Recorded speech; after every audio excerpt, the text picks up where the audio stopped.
กำลังสิเฮ็ดหน้าใจลืมจะได้ละเด้ตั้งแต่โดนเจ้าเทไว้กลางทางสัมมา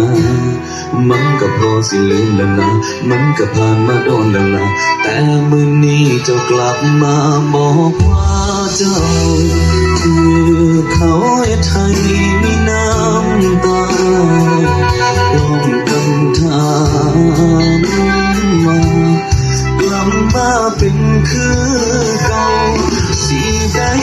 บอกเจ้ารำมาสร้างบ่คิดพอแน่นอนใครกันยังไว้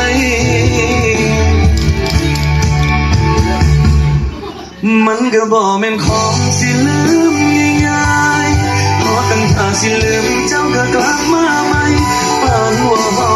เป็นของตายบ่สิไปก็จิ้มเอาไว้ซ้ำมาเศร้าคิดสารนาน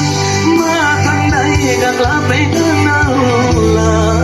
ไอ้กำลังที่ลบคอยน้ำตาเข้าใจอยู่ล่ะแต่ว่าไอ้หา